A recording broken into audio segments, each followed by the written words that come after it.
You are listening to Radio Long Island City, recorded at our studios near Hell Gate, 9 kilometers north of the Harbor Hill Moraine.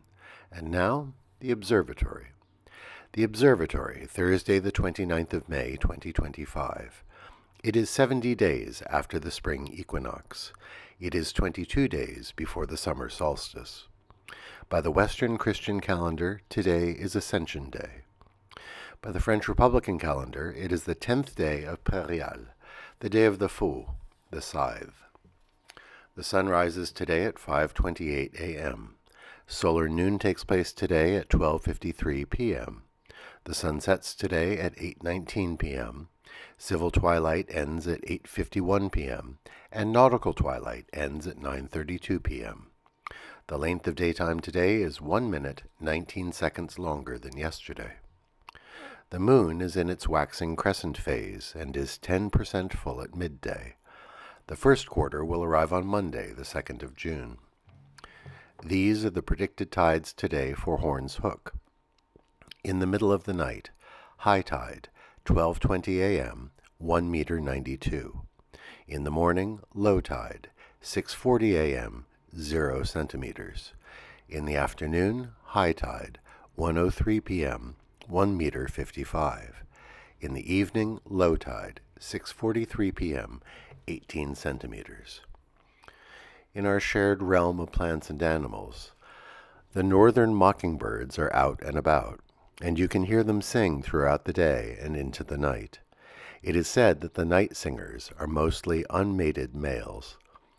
In the 19th century, they were so popular for their singing, they were often caught and caged, so much so that their numbers became endangered along the East Coast. Thankfully, their numbers have rebounded.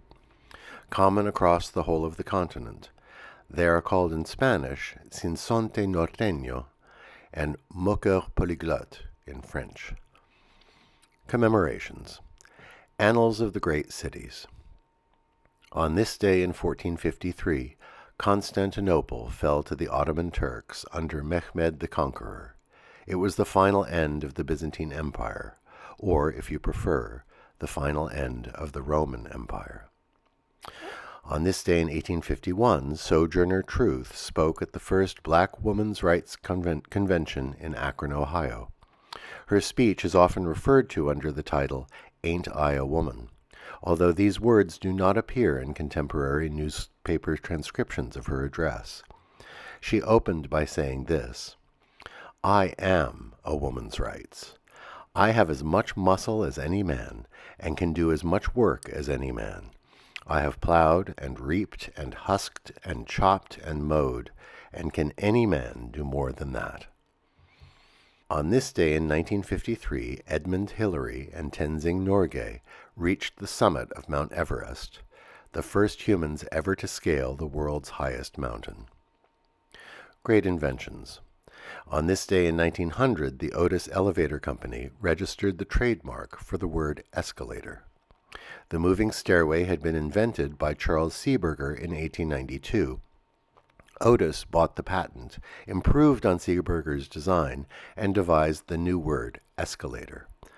The new invention rapidly spread, completely transforming interior spaces where people gather. Humble great inventions. On this day in 1919, Charles Strite filed a patent for the automatic pop-up toaster. Strite was a factory superintendent and master mechanic from Stillwater, Minnesota. His company cafeteria frequently served burnt toast, and he thought a spring that would pop the toast up on a timer would be ideal. After he received the patent, he produced 100 hand-assembled toasters, which he sold to the Child's restaurant chain. Every single one was returned due to technical glitches, but Strite persevered, and in 1920 filed a new patent for his improved toaster. We celebrate the birthday of the pop-up toaster today.